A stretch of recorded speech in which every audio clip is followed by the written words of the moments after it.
which of course they're not the only ones that have had to obviously suffer a defeat at the hands of TYDE. Everyone has crossed their paths, has been able to have that same result. So, you know, when I look at Game of Gladiators, they go up against TYDE, they then go up against Elevate, you know, an Elevate team that's not really going to have a whole lot to necessarily fight for.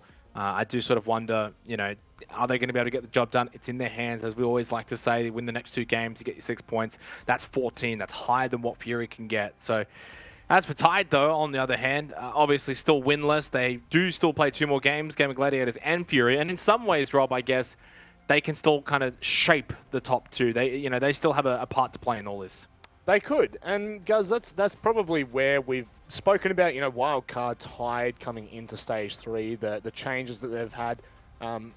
Probably TYDE as a roster, but also as a structure it's really been unfortunate for them. But both of those teams had spoils to play. Unfortunately, wildcard can only pull 1 rabbit out of the hat. Could TYDE potentially pull 2 out? Well, you know me, Rob. I don't really like sugarcoating too much. Wildcard, of course, at least last Playday was still in with an outside chance of making the major, so they had that to fight for. TYDE at this point can't even get out of last place. They're trailing the Knights by 6. They don't have the head-to-head, so regardless of whether or not TYDE win the next 2 games, they are going to finish last.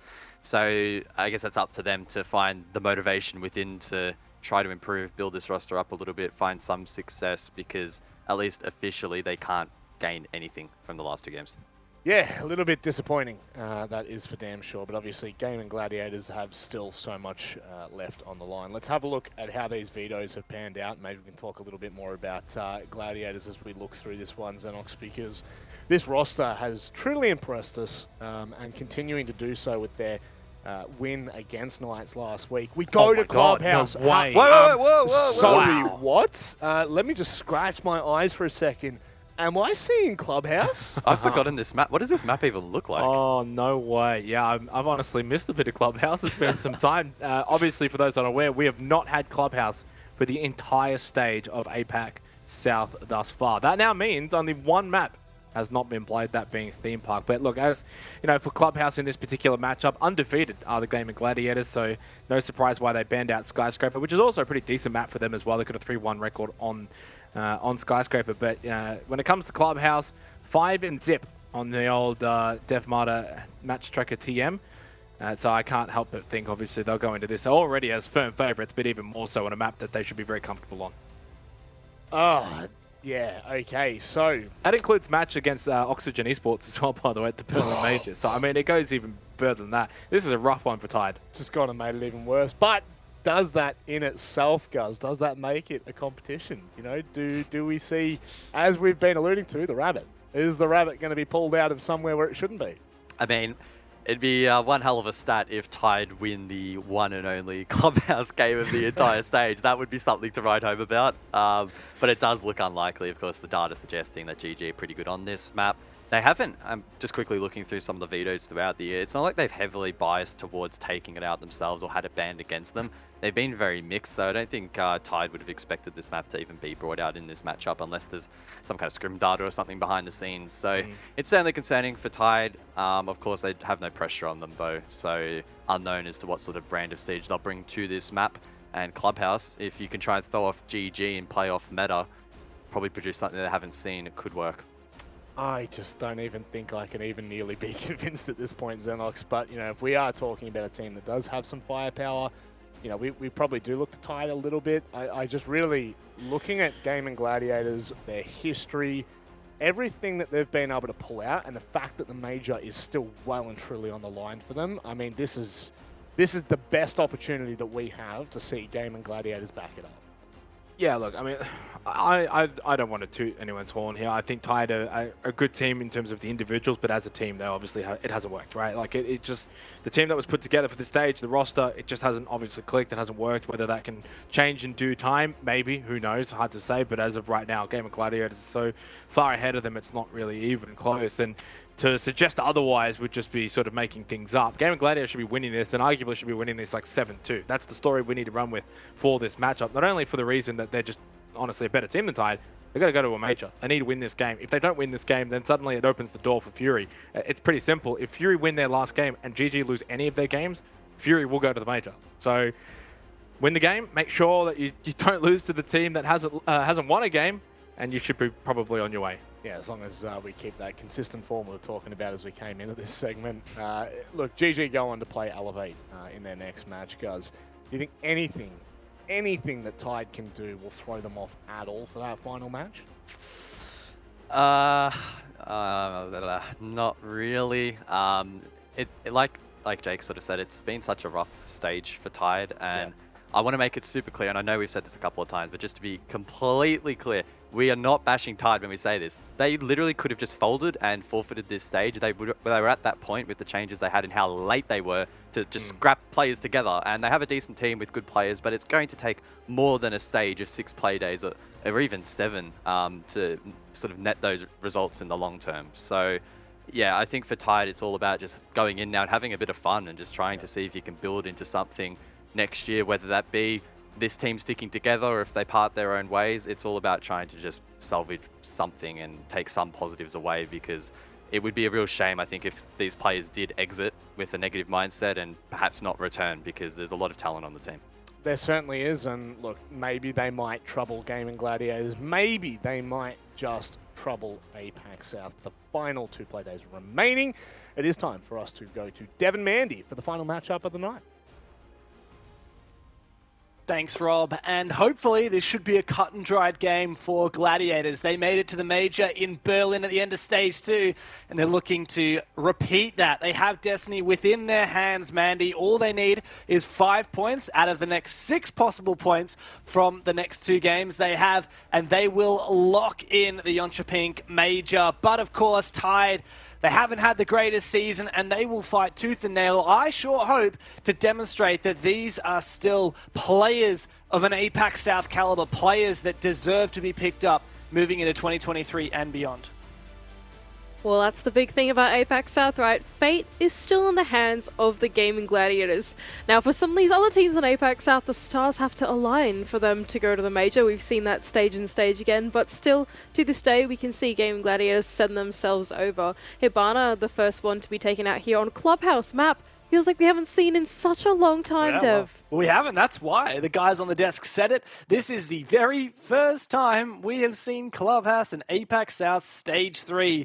Gladiators did play it at the start of October, so 20 days ago in the Operation League. And before that, as the guys mentioned on the desk, they actually beat Oxygen on Clubhouse at the Berlin Major. It was their final match of the Major. They already knew that they were eliminated from making it to playoffs, but they still gave it their all, and they managed to take down a very strong North American team at that event, which was great. Honestly, GG, a lot to be proud of. For Tide, on the other hand, we don't really have a lot of information on Clubhouse, do we? This is a team that's only played 4 official matches together. Mentalist thinks that Shibe's PC has gone boom. Well, the walls won't go boom because Hibana is banned. We've actually got both Thatcher and Maverick in. Oh, well, thank you. We've got both Thatcher and Maverick in on this Clubhouse match, and so getting walls open will be an easy task, per se. Dokkaebi, she did have the baby EMPs in her hand, but she is banned out for this match as well, and so you've still got all the tools on the cards needed for the attack to open up any walls that you might need. Thermites on the cards, you've got Ace, you've got Thatcher, it's beautiful. On the side of the defense, though, it's going to be hard to keep some of those walls closed. It's going to be hard to block off some of those lines of sights once the defense starts getting cut down. Yeah, so I'm thinking, what is left in, right? So with Kaid and Valk locked out, yeah, we still have Hard Breach Denial in Mutant Bandit, bit easier to counter than the Kaid. We still have the Azami in. Now, I harped on about Azami before our bank game today, and we didn't end up seeing it have a lot of impact. The fact that it was in, it wasn't even picked that often. When I think about Clubhouse, though, I think about that Rafters position and how powerful Azami can be for holding on to that. We've also got Castle in, which can be handy for these long, big roams, ambitious roams. We've got Alibi in, which is a great all-rounder fragger and site construction ops. So I do feel like that there are some decent ops on the defense still in, but I don't know, Mandy, maybe you have some more insight than me. How much has Clubhouse changed since the last time we saw it? What is the established meta? Because APAC South doesn't seem to have one on this map on account of this being the first time it's been played. I think for this matchup in particular, the fact that you've still got Castle and especially Azami, pretty much all of your deployable shield operators in, it does mean that yes, while the external walls and hatches and stuff do get opened up easily, there are ways that you simply just have to block off the lines of sight that those external walls achieve for inside the site, if that makes any sense. I hope that makes sense. And so with all those tools on the cards, with those keeper barriers, with the deployable shields, it's more about shaping up the architecture internally to try and hold on to your power positions for your anchors, or try and create better fall-offs for your roaming. I imagine that in the form of the castle for when you want to go for a roam, the basement, that kind of thing. It's more about playing into that mid to late round than holding on to the building externally in the early round. Guess we will see once we get in. Just because we're having a look at the players, it's always interesting to see what the setups are looking like. I think it's a bit of a cool throwback to see Hysterics is wearing a real OG t-shirt. That's the old Rainbow Six Pro League logo, circa 2019 or before. Hysterics is himself such an OG within the scene. He was back on the old... I don't think he was ever on the original TYDE roster. I may be wrong on that one, but he joined back in the day. The team that eventually became this one, Envy, went to the very first Six Invitational 2017 as the only team from the Asia Pacific to play there on PC. That was Luna Metal's team. Of course, he's now moved on and coaches the Knights. Then they eventually became TYDE. They went through a couple of things. They went Aerowolf. They were the Giants. They were Invictus eventually, and now back to TYDE again. And so it goes to show there is a lot of pedigree on this roster. You got Hysterics from the OG Aerowolf days, played at Tokoname for them. We've got Tex and Mentalist, formerly from Fnatic. You can even see one of Mentalist's Fnatic jackets on the back of his chair as well. Nate himself played for the old Order roster. Shibe, though, is the real rookie of this roster, the real one that doesn't have that pedigree. You really know your R6 history. I was there. Have you seen Lord of the Rings? You know when Elrond is like, I was there. I saw when Isildur made the big mistake. I'm sorry, I've just revealed how much of a nerd I am. Anyway, moving on. We are into the game. Please analyze for me, Mandy. Save me from the extreme embarrassment I've just convicted of myself. We're going down to the basement. It's Church and Arsenal for TYDE. They're taking us down to the basement. Nothing too special on the side of their picks. Oh, Doc is in though, Dev. So Doc has got this buff now where he immediately heals it back up. So there is a 120 health cap, I believe, except I think armor's changed, so maybe it's not like that anymore. No, but pretty much one stim. The overheal cap is 20 HP. So whatever your normal max HP is, plus 20, that's the overheal cap. So there you go. I think for Doc, it would be 125 as his base HP, and then if he's got Rook Plates, it's another 20, and then plus 20 on that as overheal cap. There you go. Basically, this guy's chunky, and in one stim, he can make himself chunky again. He doesn't need 2 stims anymore. So Doc, good. Not only that, but he's got the Bailiff now. Hang on a moment. Shibe's just run out of garage, got a pick. I'm going back to my point because this is slightly more important. Doc has the Bailiff now, okay? The Bailiff! It's important. You need site construction. You've got another anchor that can do that. Meanwhile, Hobben's just come through on the ground floor as well. Got the trade back on, and now we're even in the man count. Can we just read out the whole patch notes? Maybe read the Lord of the Rings trilogy while we're at it, and this action's just gonna keep going down while we're distracted. Look, I got excited because I saw Nate making rotates, and I was like, oh my god! Rotates? Oh He's my making goodness. rotates. Oh wait, there's action going down. It's a 4v4. That was, to be fair, a lot of action in the space of the first minute. I don't think we can fault ourselves for getting too excited about what was happening, not realizing these players are already doing things, and there's Oven again. Tex loitering a bit longer than he should in lounge, and he's taken down with a swift headshot, but guess what? Mentalist is hungry for more. Just around the corner, he's making his way back down these blue stairs, and there it is, one of those keeper barricades assisting Mentalist with his fall-off that he's looking for here. Never mind, he's not going to do that. He's going to go for an aggressive peek instead, but Rix is there to punish him. Get wrecked, mate. See you later, alligator. 4v2 now for GG. This is TYDE in a nutshell, isn't it, Mandy? These guys absolutely love getting in there, getting aggressive, taking the fight to their opponent. And Shibe ain't going to give up. He's going to double down, and he walks straight into a drone and straight into the AK-12. 1v4. Now you hyped it up. Doc, oh my god, big buff. What's he going to be able to do with it? P90. He's got the P90, Dev. I can't believe this round. Doc with the P90 and the Bailiff has got to end up in a 1 versus 4. Drones are being sent out from the side of GG. They are still being diligent about this round despite all the chaos that has ensued through the mid rounds. They've seen him now. They're going for that plant. Let's see what you can do with the P90. Beautiful vertical angle, and that stim pistol ain't gonna do anything. The bailiff ain't gonna do anything to save ya. TYDE might have found the first pick, but they don't get any more after that. My god, I was so excited to talk about the new patch. I really was. I was going to go for it. I was really going to go for it there. And then absolutely nothing came out of it. TYDE, they are taken down very swiftly by the players of the Gaming Gladiators. That entry came through really quick from Hoven, especially through Kitchen. He was able to cut down that roam game that TYDE were looking for around the kitchen area, around bar, even around that mini stairs going to garage where Mentalist tried to go for his play. It was really cut down so fast by the Gaming Gladiators players. They were on the ball, they kept their guns up, knowing that TYDE are aggressive like that, that's their usual MO, and punished them for it. Remember the game we watched and casted last week, TYDE versus... Couldn't tell you, doesn't really matter. TYDE won almost every single opening engagement.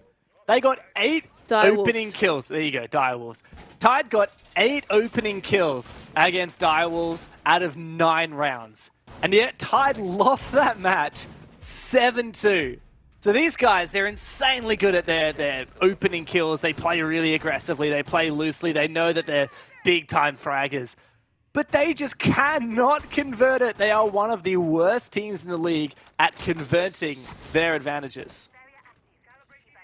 And that's the story about TYDE, right? They seem to know when to dial it up, but not how to dial it back down again. We can see Nate. He's got the Keeper Barriers in his hand, and this is the architecture on the rafters, just as we were talking about before the game started. It's going to be pretty hard to crack down. What this means is that even though the breach gets opened, he cannot be killed from the breach in this rafters 1 and 2 position, as people like to call it in ranked.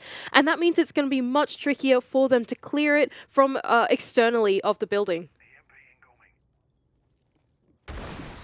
Nice to see Thatcher in, and this is an old school way to counter the bandit trick. You just do both at once, and it looks like while the Ace Selma was juggled, the exothermic charge managed to detonate, and so Hysteric's going to cut his losses and fall back.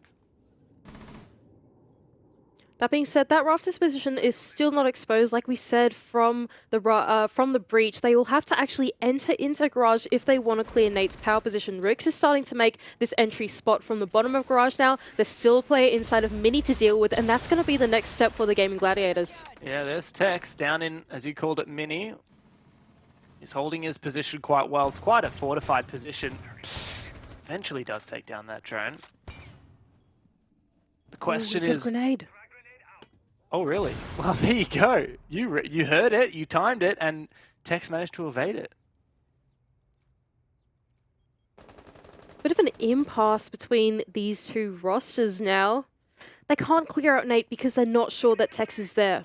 Now, Tolz uses drone him, so they know that he's starting to still loiter around that Mini, but they have to go for that entry. Hoven, he's just going to send in a nade through. Nate takes some damage, but not before Tex is there for the trade.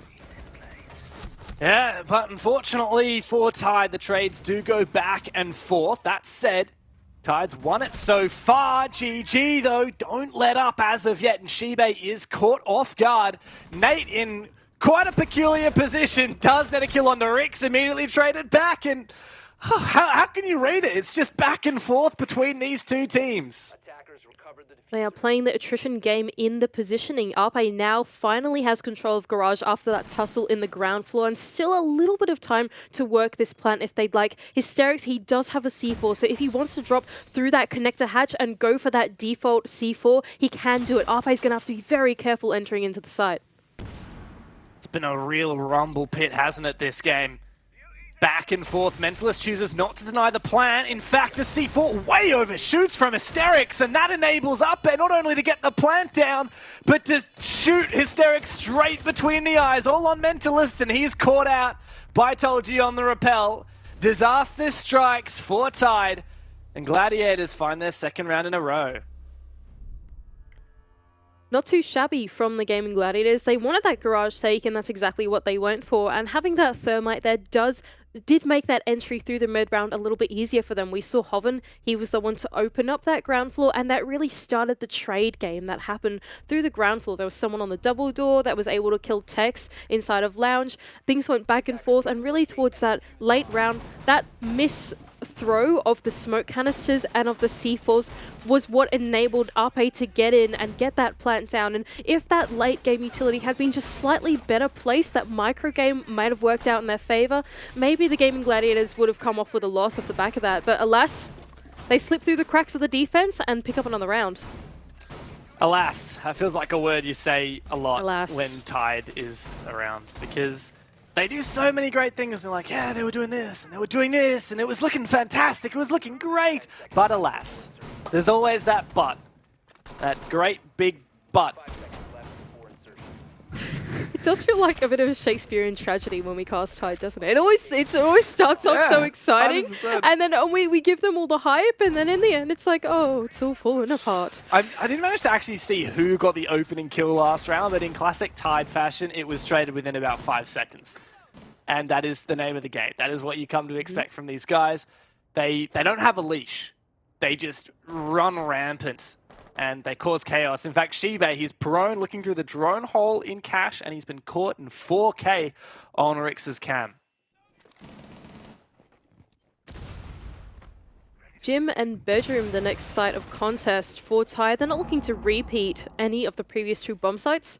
Just trying to do something new, see if they can catch the Gaming Gladiators off guard, but it seems like the Gaming Gladiators have an answer for this so far. Looking for a roam clear, already opening up a big entry hole inside of CCTV. Meanwhile, Hoven on the Nook can make his way in through the ground floor, try and make use of some of those vertical grenades, clear out these roamers here on the east side.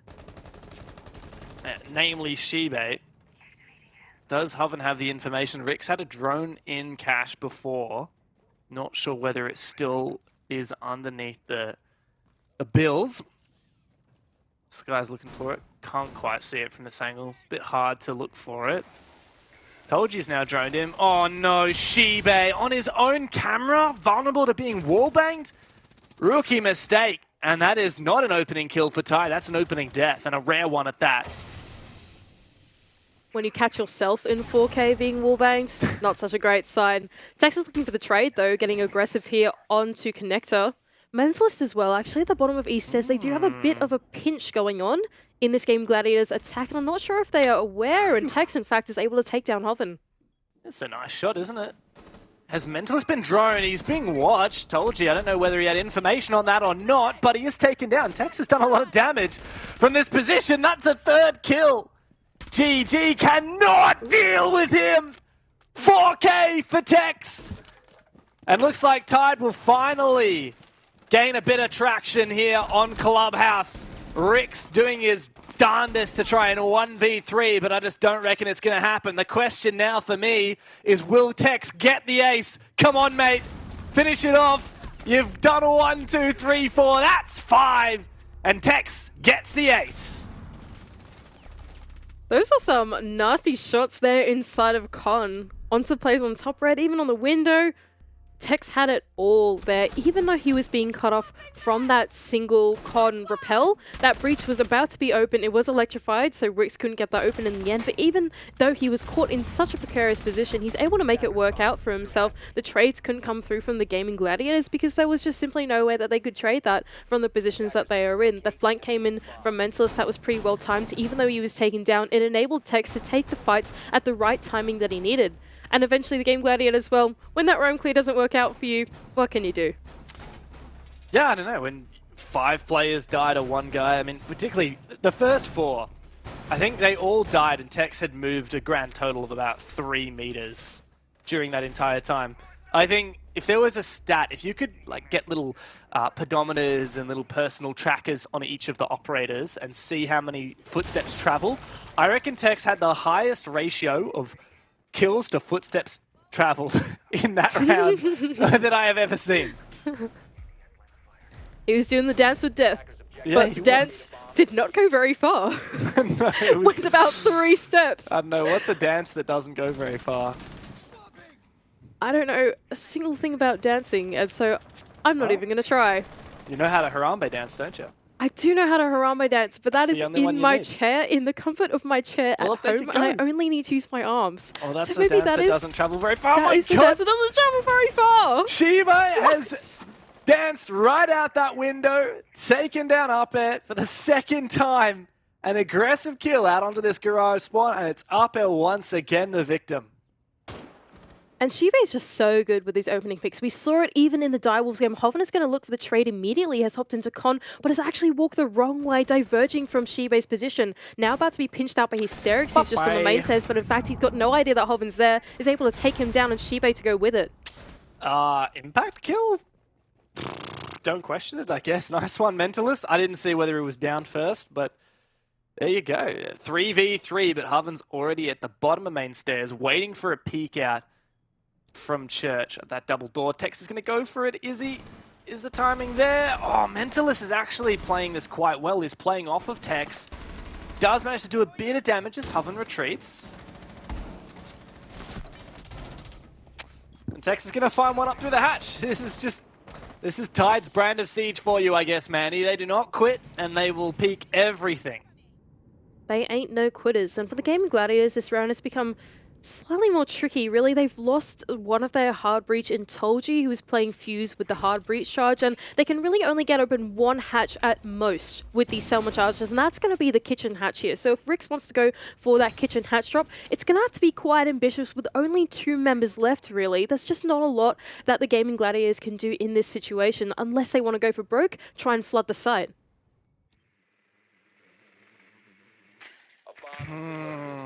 Spotting out the Ella, knowing that it's the shotgun now. That's a good piece of information to have, knowing that Ella's got the FO12. But like you said, it's just that kitchen hatch open. Well, actually, motor hatch is open too, but that blue hatch ain't opening. Hoven's looking to backstab from blue. This is going to be such a terror to walk through. I mean, think about it. There's goo mines on these stairs. Surely he's looking for them. He's walking into a crossfire. There's one goo mine. He doesn't want to shoot it, reveal his position. 30 seconds left, and I mean, if he finds this kill, it could be big, but okay, there you go, he does. Is the trade here? Rix in a great position, eyeing off the Ella. Who's going to be able to find that kill? Rix drops, and Hoven does take down the Ella. How does it happen, Mandy? How does it always happen that TYDE can succeed the man advantages? Gladiators once again make TYDE pay for their mistakes. That was so well played by the Game Gladiators in that 2-on-3. That was just so masterful. They knew that they had to go for broke, right, to be able to make that work. They knew that with only 2 players, you can't have a player drop the hatch and plant and have another one cover. That's just not enough cover for that to go down. So Hoven goes, wait to drop that kitchen hatch. I'm making a play. And Rix, working off the back of that intel from that Trackle, the Trackle Jackal, those footsteps being sniffed out on that Ella position is exactly what they needed to time their swings together, going to the back of dummies and clearing out those plays. It was just so masterfully played with the very minimal tools that they had, and that's my favorite kind of siege to watch. I mean, that's Gladiators for you. They know how to keep their cool even in tight situations. Honestly, pretty incredible that they won that round. But this is a team that has gone from being nobodies, essentially. You know, back in 2021 and prior, these guys weren't even in APAC South. They were called the last dance when they qualified for APAC South League through the relegations, and I believe that was because it was intended to be the last dance. It was intended to be a last-ditch effort, see how we go. If not, we will disband. Don't quote me on that. That's what I think. And since then, they've made it to the major in Berlin and potentially another major here in November. They are indeed a very mature team, and it really shows in the way that they conduct themselves in the server. The problem-solving skills that these guys have brought out, especially in the last couple months, where they've learnt a lot internationally and they've grown as a roster, has been super impressive to watch, and that round is a perfect testament to it. Now they're going to attack this CCTV bomb site. The first minigame to be played is going to be trying to open up this Kennel's wall. There is no Thatcher actually in this lineup, and there's no mini baby EMPs either, and so they'll have to clear these bandit charges with some kind of grenades. That's 2 on Hoven, going below with Arpe, trying to impact them. There's only one Selma that I believe has got on the wall. Sky, may need to borrow you, may not have seen the Kennel's wall get opened here. That's actually a mirror window. Yeah. That's a mirror window on the other side, and suddenly this Kennel's wall is very difficult to deal with for the Gladiators. They just don't have the tools to deal with it right now. I mean, thank goodness GG. Thank goodness GG have the ace, because without it, you're not breaching that wall with Thermite or Maverick. It's just not happening when there's a mirror on it like that. But at the moment, there's minigames happening elsewhere, and it's actually the ace who falls. So I don't know why TYDE was a bit distracted there. His teammates should have called that he was needed at the main breach, but disaster has struck for GG. Shibe has also found a cheeky kill from the pool window. That's Diffuser down alongside one of the hard breaches. Joe's able to claw one back, though, from inside of Stock. And actually, they're going to make use of this ground floor instead of making use of the second floor. They've realized that getting this wall open is very difficult. They can't enter from Jacuzzi, from gym side, actually. That's Hoven that's just managed to do that there. They're just trying to take the real estate that has been given to them, trying to surround the bomb site and see what picks they can find, because really that wall is staying closed. Well, at least for GG, they can use the opening of the open mirror in that wall to then gain a line of sight, but they can't enter from there, so it's not ideal. What are they going to do about this situation? Just goes from bad to worse here. Where was that? Oh, shot through the floor, I guess, on this vert from Mentalist. Vertical. Did take down that player in Lounge. There you go. No, 2v4 for GG. Now, in the last round, I would have said that it was possible. They still have tools to deal with this. Vertical Grenade is going to come through and actually take down Mentalist. 2 on 3, but the diffuser's in the hands of Arpe. There's only 20 seconds. There's just not a lot of time for this to work, Dev. Hoven's got to land this shot, and he does. That's Tex going down, another one. No way. It's a 1v1 now. 9 seconds left, but Hoven goes for the kit instead of for the kill, and Nate punishes him for it. TYDE can claw a second round away. It is crazy how close that round got, Dev. I really thought that TYDE had that one in the bag. Should have That been. That was going to be way more convincing than the end of that round, but the game in Gladiators are absolutely relentless. They don't want to let any rounds go. This push that came up from Hoven, not only did we see him do it on Jackal in the last round, but we saw him do it again, coming up the red stairs, being that playmaker in a clutch situation. That's exactly the kind of player you need later into these games, later into these rounds. Thankfully, TYDE are able to claw that one back. That one-on-one does work out in their favor, and they can go back down to this basement.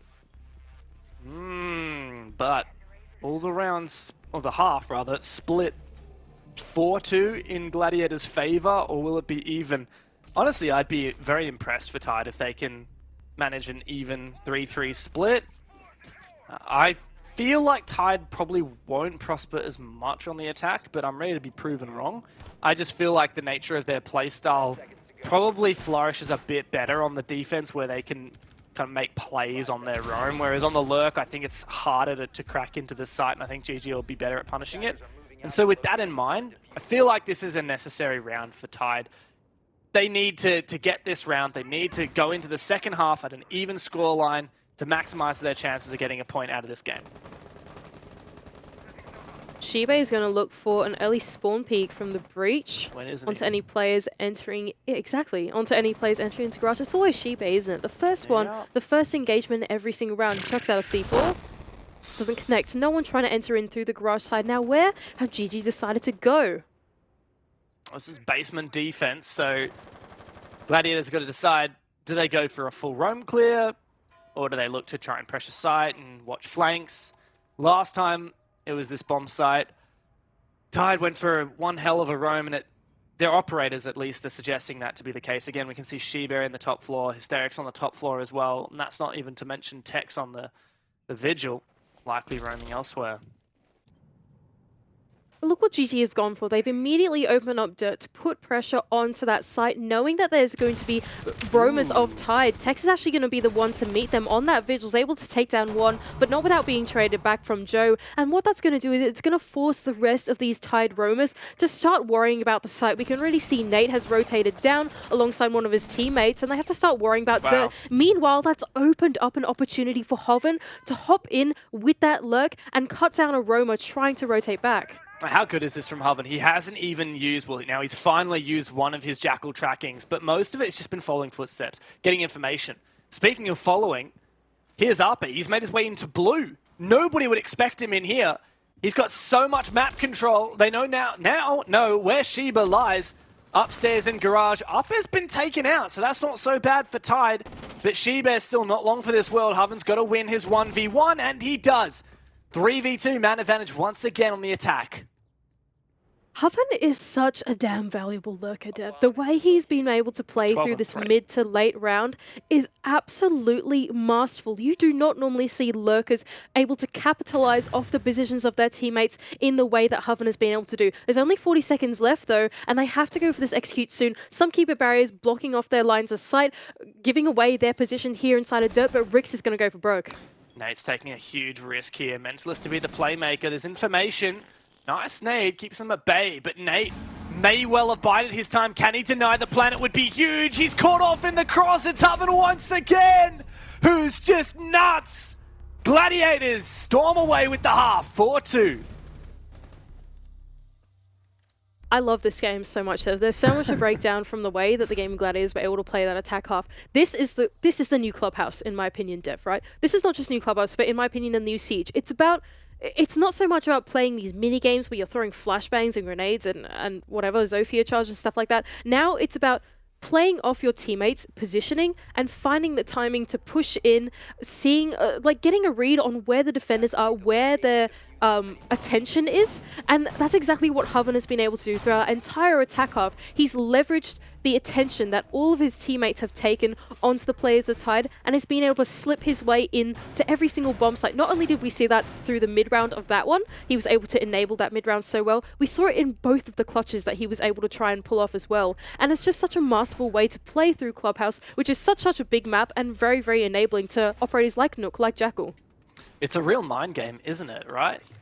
TYDE want to invest their players and their focus in the areas where they think Gladiators are going to push on the attack. And so Gladiators counter that, like you said, with that lurk game, which has netted Hoven an incredible half, 13 kills and 4 deaths.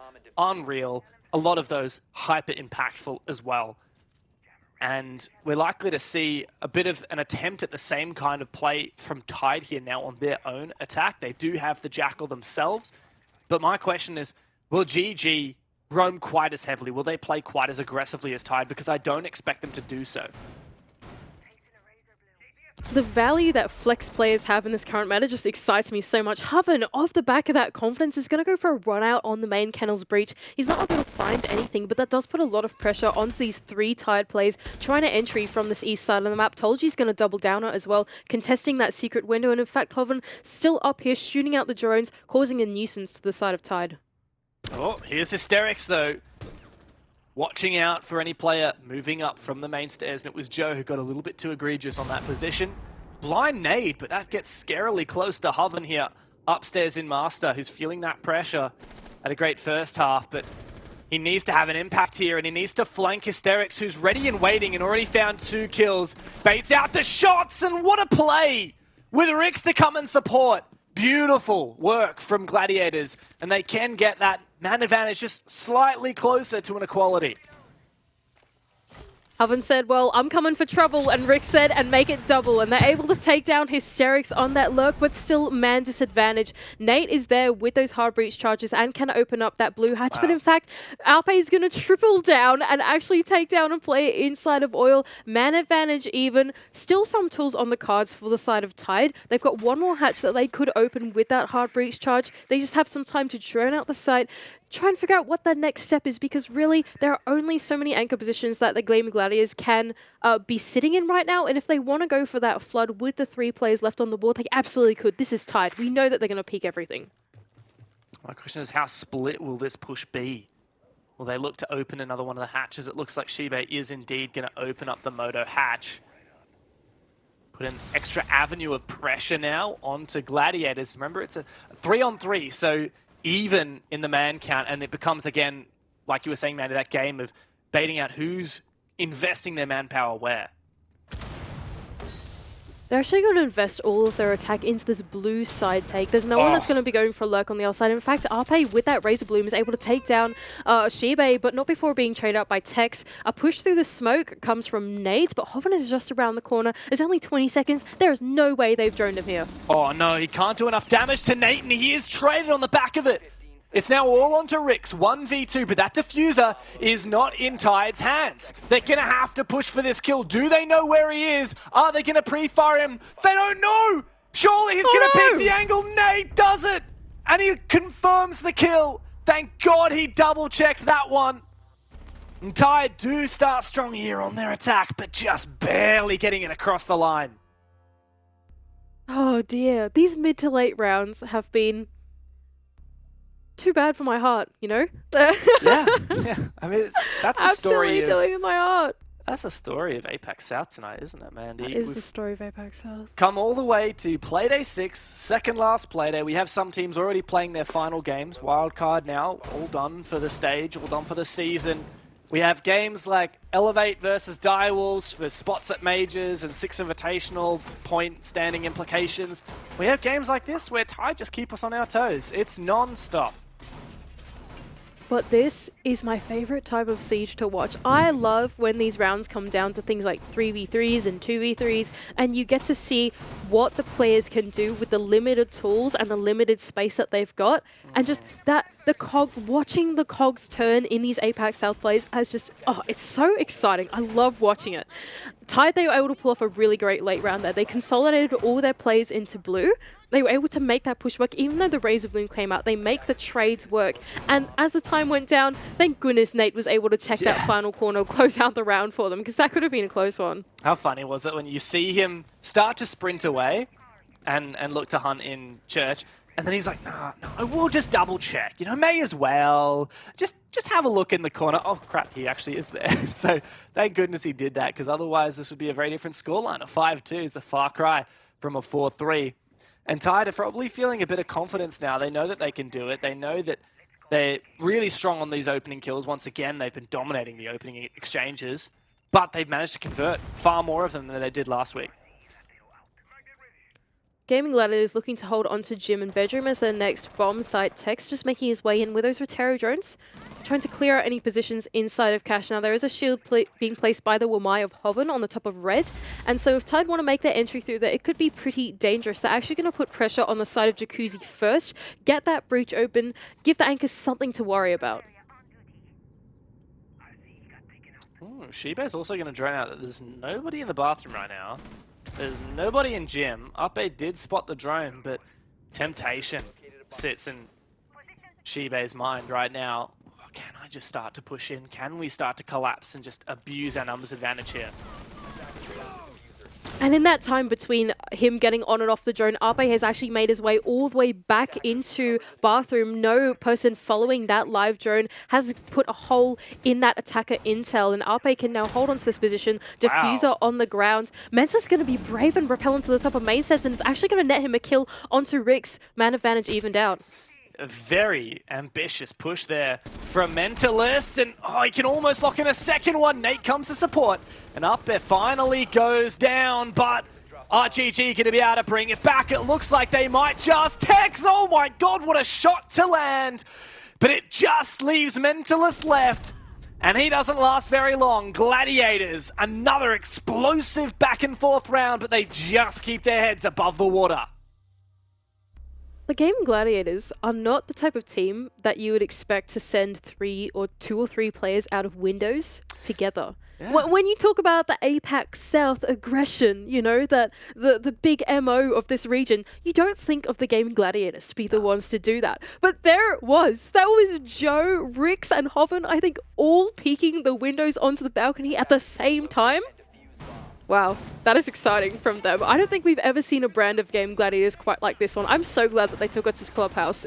That Gym Bedroom bomb site was fantastic. They really were able to punish the fact that TYDE didn't go for that roam clear. By making use of that con side and that the server window, that type of thing, they were really great at surrounding the minimalist attack that TYDE were going for on the main stairs and on the breach. They're able to take them down in a flow of crossfires, trades, and doubling down with the peaks, and eventually Game Gladiators able to take out that defense pretty cleanly.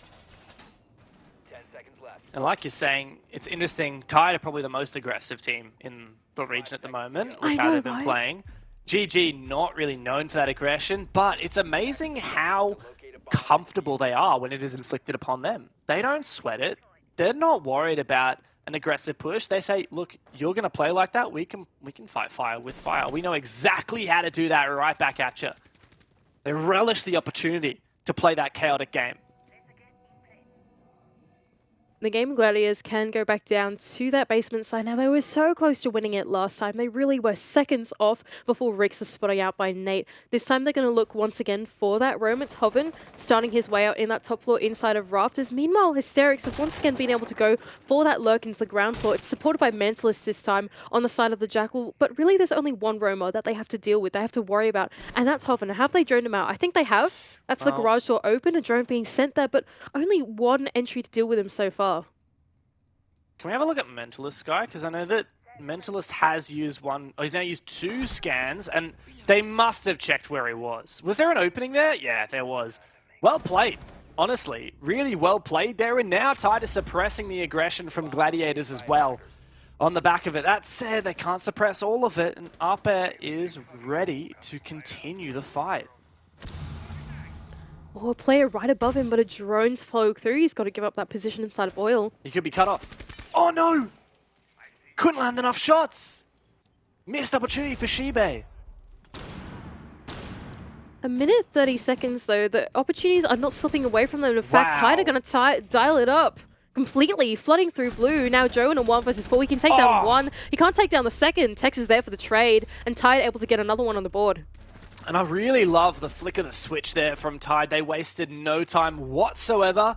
As soon as they knew they had man advantage, they're like, okay, we're committing to blue right now. 3, 4 players, all of us. Head there, start to push together. We've got information, play off each other. Don't hesitate. Hysterics drop down the moto hatch, make it work, and then just run over Gladiators. Don't let up. Don't give them any moment to think and hesitate. Just blitz it through. And they did that just right. Now it's a timeout for Gladiators.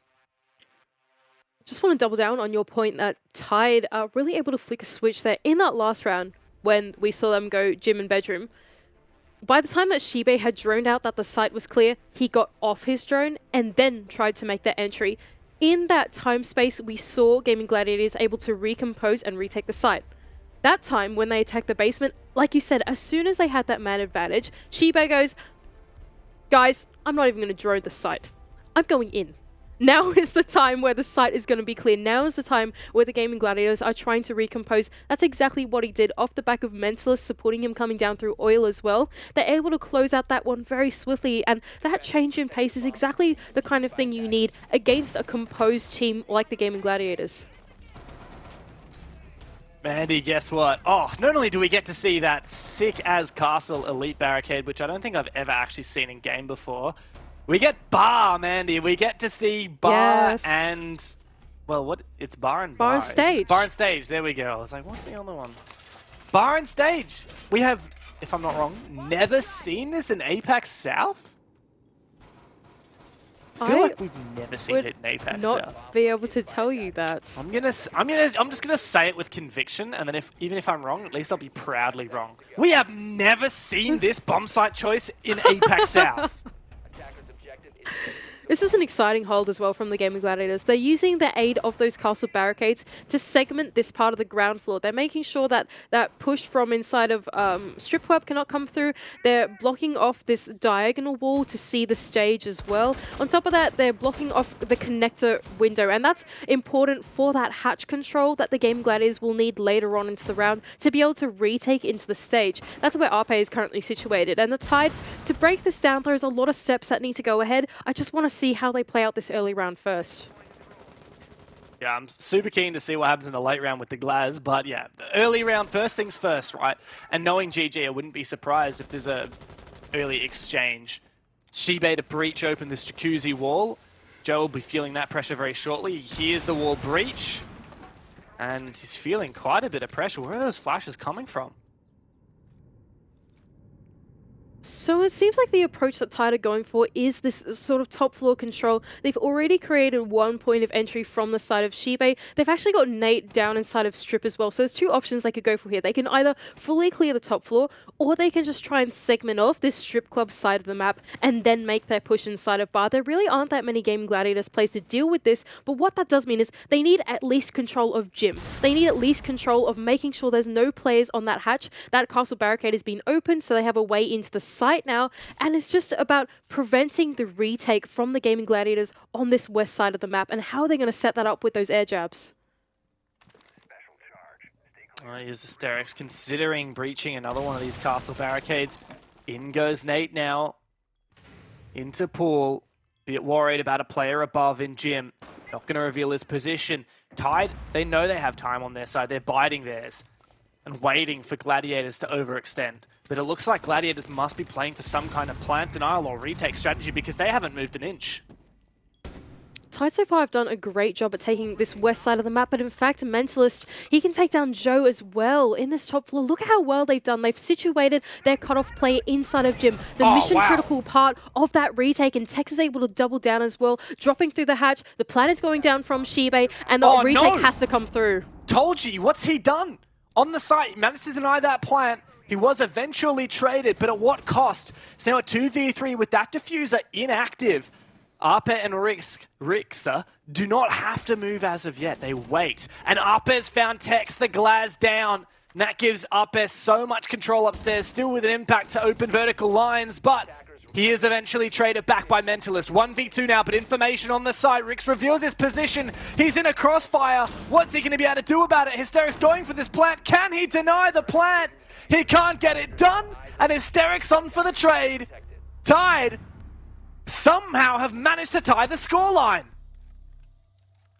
That was a really great breakdown from TYDE of that defense that the Gaming Gladiators went for. Bar can often be quite tricky to break down because there is quite a lot of map control you need if you want to do like a full top floor clear into like a ground floor type translation, but what they went for was a strip-sided take, and all they needed there was to make sure that once the Gaming Gladiators retake inevitably came through, that there were players that were there to stop them. And that is exactly what Mentalist was there for inside of Gym, holding onto that hatch position. That's exactly why the Glaz drop with the smoke came through from logistics to block off that con side rotation. And as a result, we got TYDE players flooding into the site. They tried to get the bomb down, even though the retake did come through from the Gladiators. They played out the attrition game towards the late game, and eventually, 2-on-1 situation, TYDE win that one out. I will say, if you are an Elevate fan, you are hoping that this is going to be a close game, because I have been informed that technically, that 1% chance of Elevate making the major hinges on Gladiators winning this game in overtime. So... No way. I know, right? If this goes to OT and Gladiators win, technically... that 1%, there is a 1% chance that Elevate will be able to make the major. We've already kind of written off these really serious edge cases, like there was a time when Knights could technically make the major. Elevate 1%. As soon as it kind of drops below 3 or 4%, we write it off. But hey, Mandy, do you believe in miracles? You gotta take a real big slurp of that copium. If you want that one to happen. Stokes has made his way into kitchen already. This is a basement attack, I believe it is. I could be wrong. I haven't been paying attention because I've been listening to you on your Elevate Copium. It is a basement attack. So that's fine. It's you and your Elevate Copium. It takes up so much time. They've gone for a very extended roam here. The only person babysitting the site is Rix, but in fact, TYDE are not looking to hit the site. They're going to try and clear out this roam. We've already got players inside of the ground floor. That's Shibe on that cutoff, waiting for the rotations of these Gaming Gladiators roamers to come through. Tex, meanwhile, on the entry, is going to try and flush him into the line of sight of his cutoff teammates. There's such a substantial roam here, and Asterix may be able to do some damage. The E1D goes out. His position is being watched, but not for long. Oh my god, what a flick from Toji! And having to double down, Shibe is out of the round. 5v3. No trades able to come through as of yet, but immediately Mentalist responds just as Ape finds a double. It's now all up to Mentalist to 1 versus 4. And ace up, he drops straight into sight. No holding back, he finds another one, but traded back. Gladiators match points. Not a bad roam from the Gaming Gladiators. They dedicated a lot of players to that roam. That was 4 out of the 5 players that were going for it. And TYDE decide to take the challenge, and they actually want to go for that roam clear. Albeit, I didn't mind the way that they were trying to clear it. They did set up those cutoffs that they needed. They had Mentalist outside cutting off the main stairs. They had their entries coming in through that top floor, even Hysterics coming up the main stairs, trying to look for that pinch roam clear while they had their cutoffs still set up. But even then, the gunfights didn't work out that way. It was 2 one-on-ones that didn't go in the way of TYDE. And when that happens in your roam clear, it's kind of a done deal, really. The Game Gladiators have just so many people up to take those 2-on-1s on your remaining players on the ground floor. It all falls apart. Mentalist is left in a 1 versus 4. Game Gladiators on match point, though. They take us back to this gym and bedroom bomb site, looking to repeat the success. And now if you're a Gladiators fan, you look on with anticipation. Gladiators have the opportunity to make the major.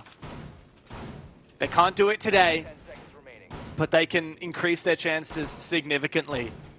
Gladiators have this game and then 1 game next week. That's a grand total of 6 possible points from those 2 games. If they get 5 out of the 6 points, then it doesn't matter any other results, any other wins that Fury can get, GG are locked in for the major. They will guarantee that they cannot be overtaken. So if they get this point right now, if they get this next round, and they get the full 3 points from this game, all they need is an overtime win next week, and they will be going to the major. You still riding on that Elevate Hopium? Because if there's any way to ride on it, that is it. The first bit going in the way of TYDE to try and bring this one into overtime. This top floor bomb site can be pretty tricky to crack, but Hysterics is able to make that entry work from the side of the garage. Immediately the jacuzzi wall is being opened once again, but there are players ready for that entry. Nate, he jumps right through. Wow, look at this from Nate. Oh no, he gets flashed and he gets taken out. What an unfortunate scenario for Nate to find himself in. And Rix is having a laugh. He's hanging out in the bathroom. And Mentalist trying once again to repel in, perhaps from this position, but Ape to sneak up from below. And Mentalist swings in. Ape surely heard that, and he's going to go for a flank. He's surely going to find a freebie here, but Mentalist watches. It doesn't even matter. It's now a 4v3. Gladiators are shining bright. Tex is going to do his darndest to stop Gladiators from taking the full 3 points, but it's only a matter of time, surely. TYDE have to win this round to push OT. And once again, we are in a 3-on-3 mid-round. How many of these have we seen in this series on Clubhouse? Still, winnable situation for TYDE in this top floor bomb site. Hysterics is going to make his way in through con. It all rides on whether they can get this logistics control working for them. If they can, that opens up so much of this master bomb site. It exposes bathroom, and here it is. Hysterics, he tries to take the engagement, is taken down. Now Tex in a 1-on-3. It's been an attacker's game all Clubhouse long, but unless if Tex can do the impossible, Gladiators will be very happy with their performance today. 16 and 8, a 2.0 KD for the Aussie here as he tries to find just 2 more kills to bring this back into the realm of possibility, to bring the game back for his team. A tough one. Both players convened on the diffuser just inside of the gym hallway. Only 30 seconds left to go. He's got to make his way through logistics. It's got to be a 2v1 for Tex. You can see the way Tolji's playing it. Shotgun on the stairs. 1 flashbang in pocket. Tex has got to land it perfectly. Goes for the swing in, but GG are not going to give him anything. 15 seconds. He's got to go. There's no diffuser. Oh no, he gets spotted out, and that is the game. Gladiators take home the full 3 points. They are 1 step closer to the major and 1 step closer to 6 Invitational. What a masterful Clubhouse from Game Gladiators. I'm so glad that we got to see this map from them. It really displayed the maturity